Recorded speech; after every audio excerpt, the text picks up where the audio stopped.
Di Kanada, ada sebuah tempat bernama Nunavut, dan di sana terdapat sebuah danau bernama Angikuni.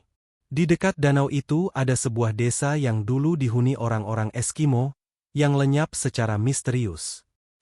Sampai saat ini, hilangnya seluruh penduduk desa itu masih menjadi misteri yang tak terjawab. Inilah kisahnya, dan selamat menyelami dunia misteri.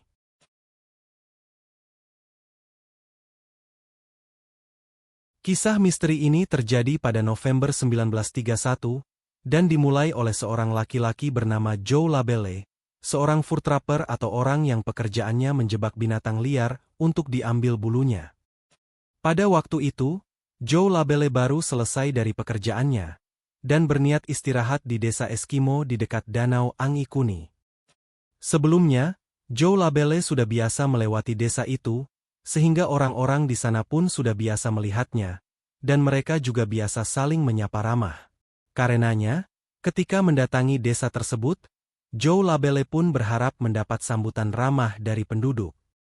Namun yang ia temui di luar dugaan. Bukan sambutan ramah yang ia terima, tapi desa itu telah kosong tanpa penghuni satupun. Seluruh penghuni desa telah menghilang tanpa jejak, dan kelak peristiwa itu akan menjadi salah satu misteri dunia yang tak terpecahkan.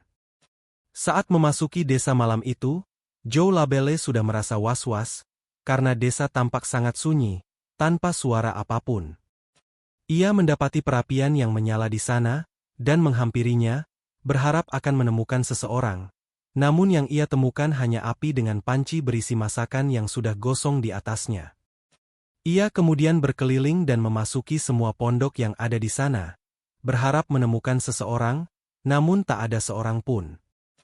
Ia justru menemukan persediaan makanan di desa yang masih lebih dari cukup.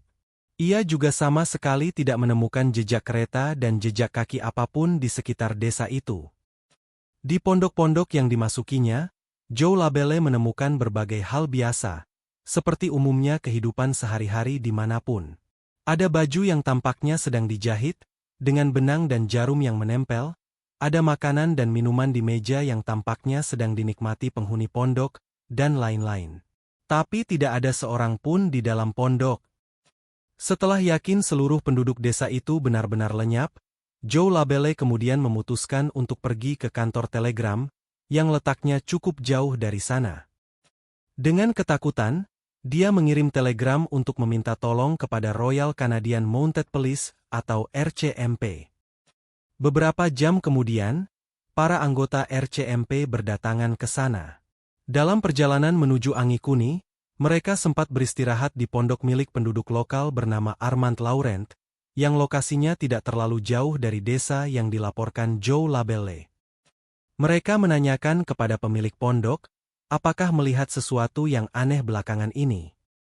Laurent menjawab bahwa ia dan anak-anaknya melihat objek aneh bercahaya terbang di langit beberapa hari yang lalu.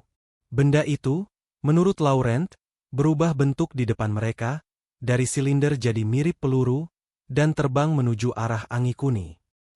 Setelah sampai di desa dekat Danau Angikuni, para anggota RCMP tidak hanya mendapati kebenaran laporan Joe Labelle, bahwa penduduk desa itu telah lenyap secara misterius, tapi juga menemukan sesuatu yang lebih mengerikan. Seluruh kuburan yang ada di desa itu telah dibongkar, dan seluruh jasad di dalamnya telah menghilang.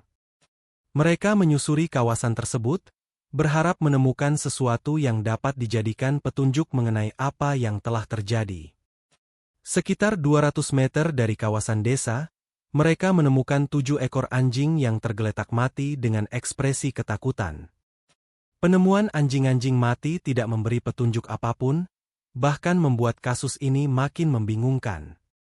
Pada 28 November 1931, kasus itu tercium pers, dan seorang wartawan bernama Emmett E. Kelleher menerbitkan berita di koran Le Pas, Manitoba.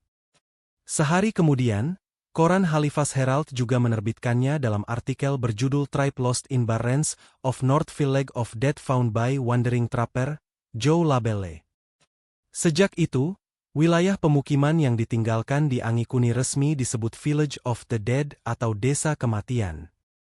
Meski telah mendapat liputan pers, Kasus itu semula belum terlalu menarik perhatian, karena yang meliput hanya koran lokal.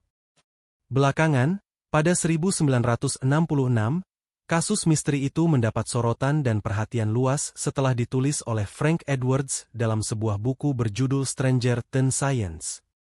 Kemudian, pada 1984, kisah misterius ini juga masuk dalam acara The World's Greatest UFO Mysteries. Apa yang sebenarnya terjadi di Desa Angikuni sekian puluh tahun yang lalu? Kemana para penduduk di sana menghilang tiba-tiba? Dan mengapa? Sayangnya, tidak ada yang bisa memberi jawaban atas pertanyaan penting itu, sampai kini. Jangan lupa like, komen, share dan subscribe, agar tidak ketinggalan kisah-kisah misteri lain di channel ini. Sampai jumpa di kisah berikutnya.